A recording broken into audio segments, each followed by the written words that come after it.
Mel, Brandon. right back at you. Damn. Episode 56. We 56. just touched on a quick one for 55, but we're loaded. Another good year. No, yeah, 56 is a good year.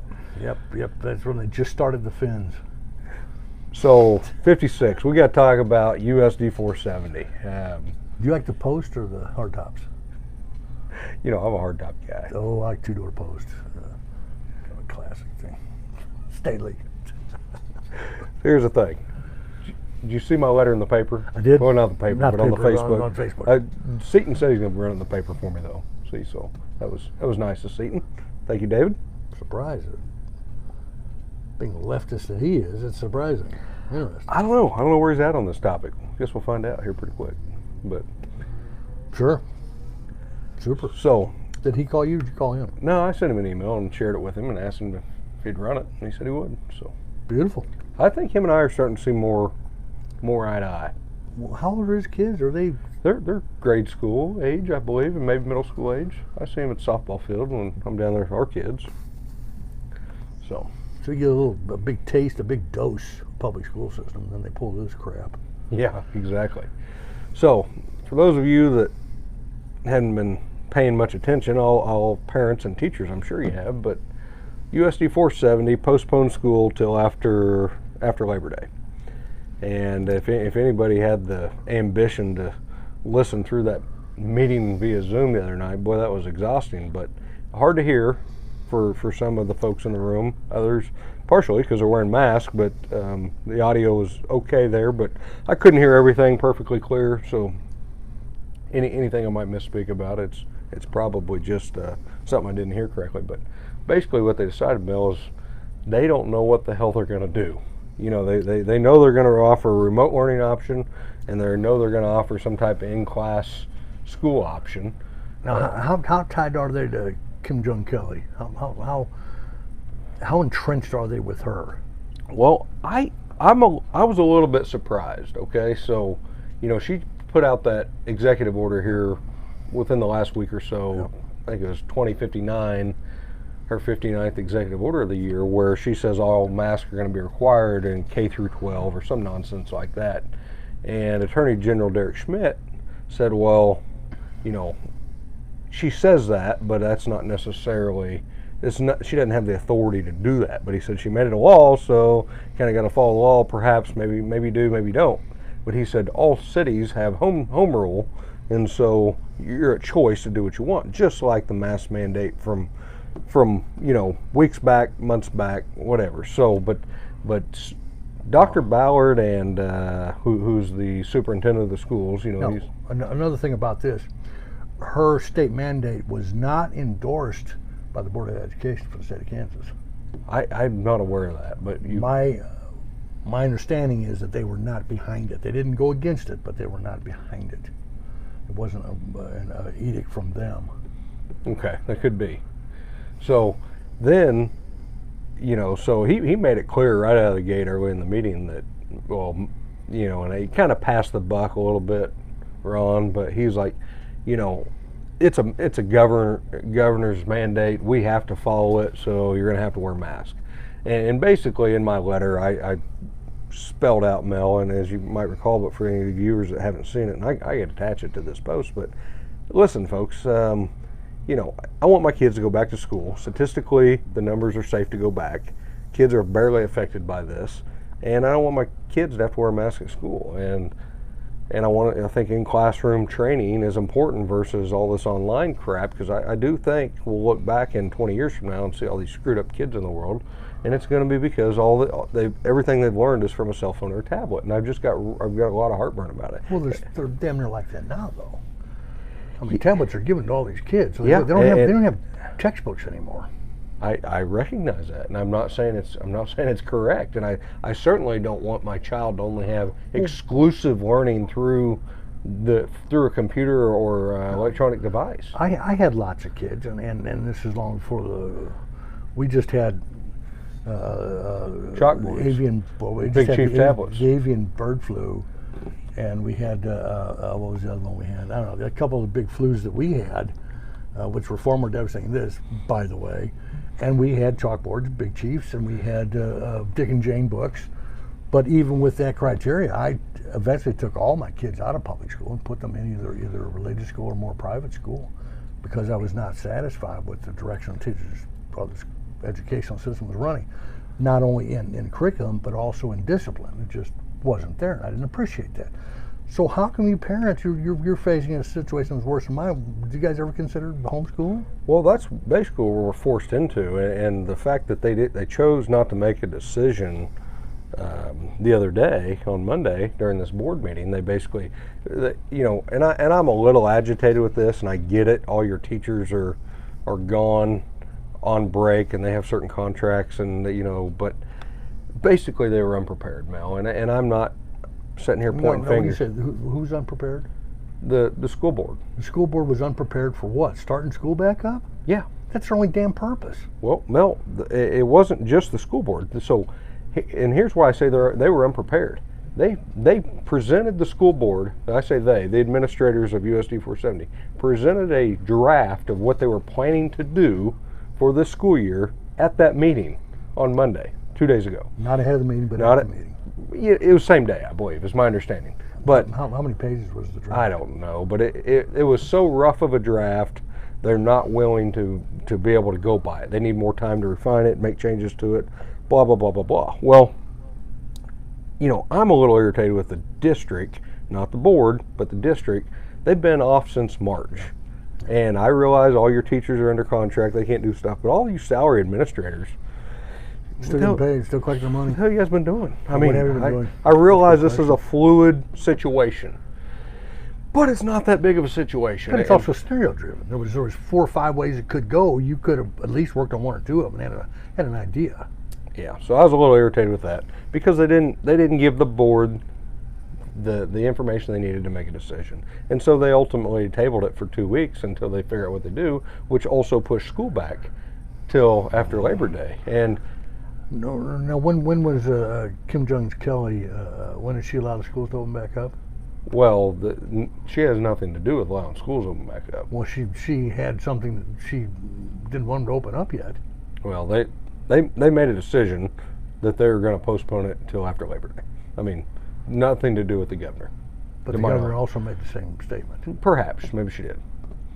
So, well, to me, it doesn't matter. Here's why it doesn't matter, because this group of elected people that we have elected, that are school board members, you guys have the choice to do whatever the hell you want. Yeah. I don't care what the governor says, and you shouldn't either. Yeah. If you feel masks are required, that's your feeling, but don't put it on the governor. She's been making Mel, most of these board members, I don't know them all, but most of them they're probably Trump fans. They're right leaning. I'm not saying they're conservatives per se, because I really don't know that many true conservatives. There's a few out there, but we got right leaning board members. There might be 1 or 2 exceptions on there, but generally right leaning people. And Mel, here's the other thing that was interesting.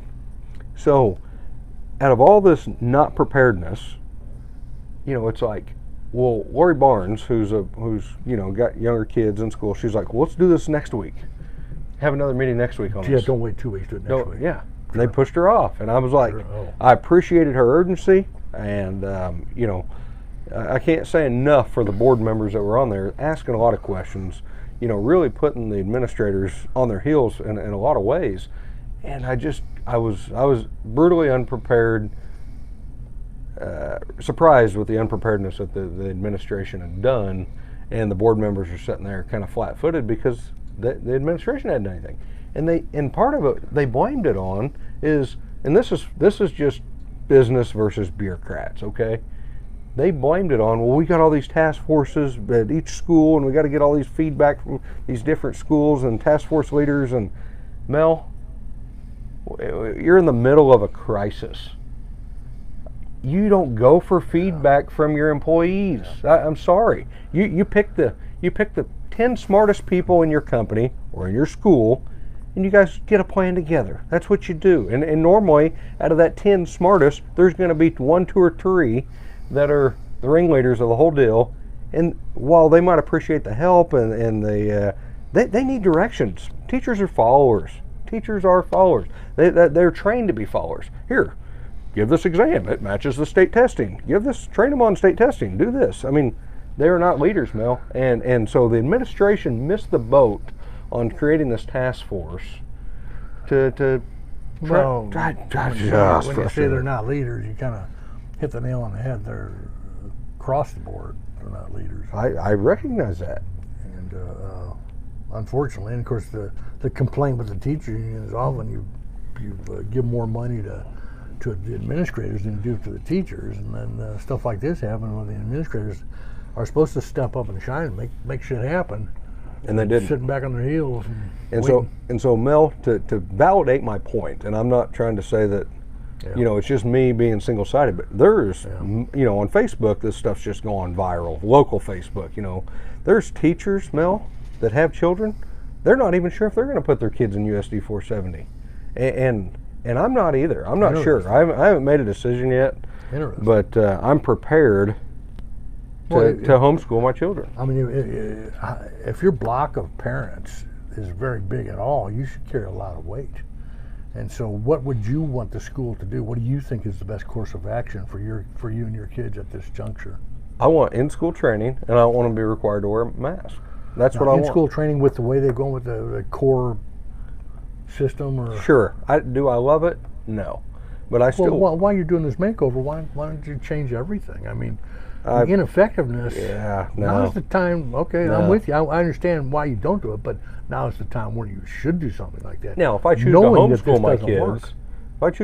my kids, okay, my wife and I have the ability to teach them the way we want to be taught. We want them to be taught. If you got the time, but I'm not going to sit here. I just want the school to go back the way things were. That's what I want. And the way we've sculpted the family units.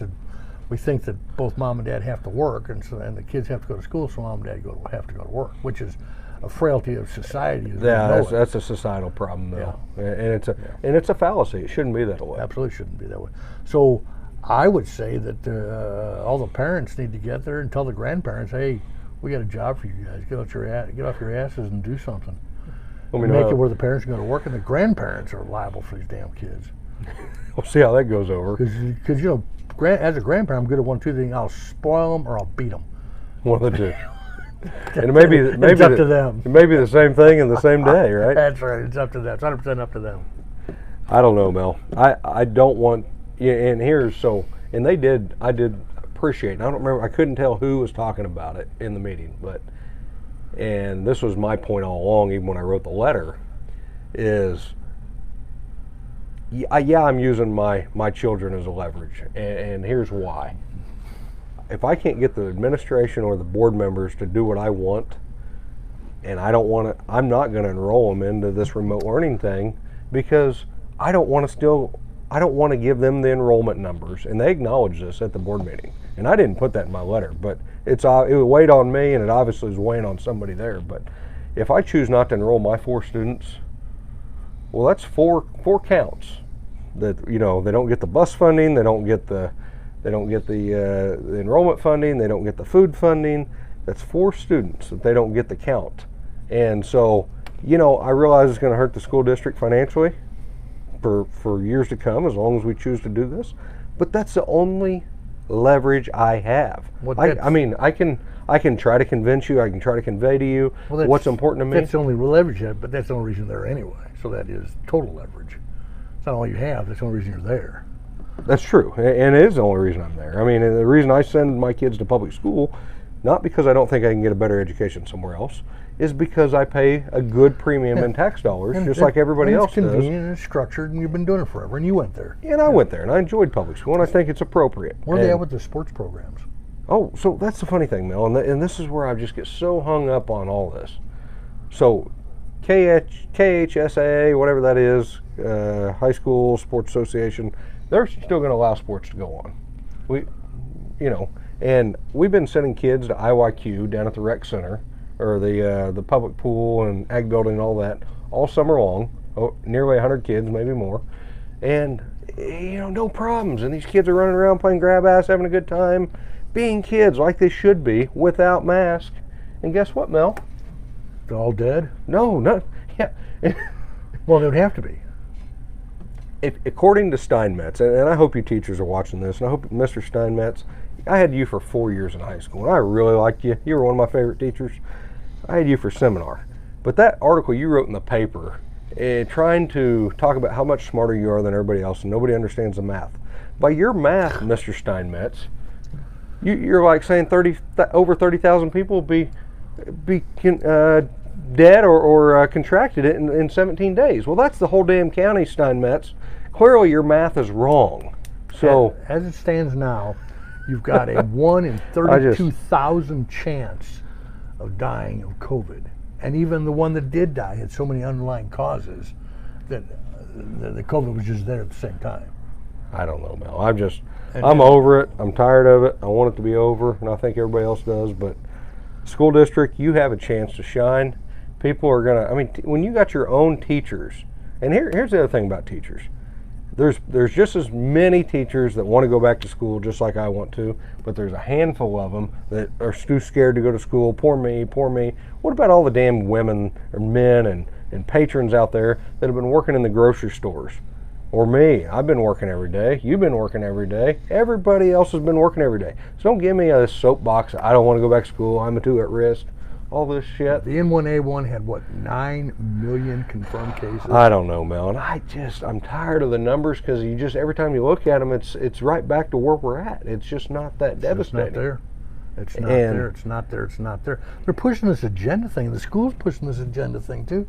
It plays into their hand, but I'm not sure. I can't read their hand. I don't think I understand what they think they're going to gain out of it. And for you naysaying school teachers that don't want to go back and you want to keep pushing this shit off, what you're gonna do is you're gonna force yourself out of a job because you're gonna and the administration's part of the problem on this too, but you're gonna force all these other students to go to private schools, home schools, Catholic schools, wherever they're gonna go, and you're effectively gonna lose them dollars for your district, and it may be lasting effects. If these kids move over to AC or Sacred Heart and have a great school year, they're probably not going back. They're probably not coming back to see you. So you're going to be out them dollars for years to come. And you guys got to really think of the big picture here. And we're speaking from our hearts. We're speaking what we said. There's no axe to grind here. There's a purpose. I got a bunch of grandkids. He's got a bunch of kids. And this schooling is, I mean, you guys treat it like it's some kind of a gimme. Well, it's not. It's not a gimme at all. So as you lose your share, but worse than that, is what are we getting for this? Well, and that's the other thing too, Mel. It's interesting you bring that up because in one, historically, teachers, administrators, all your board members, everybody that's always wanting to raise your taxes, talk about the value of school. School is so important. We're going to raise your taxes, but school is so important. It's for the kids. It's for the children. But now you're laying down on the children, and it's showing. And I think you guys are going to be. You better handle this carefully because the unintended consequences of your actions may come to hurt you in the end. And we gave you a $32 million bond issue, which is everything you asked for plus a bunch. It all went facilities, not a nickel went to education. This is the same thing. You're dropping. You don't want to go to school because you don't want to go to school. Well, we don't send our kids there for anything but the education. Sports and everything are wonderful and they live vicariously through your kids and all that baloney.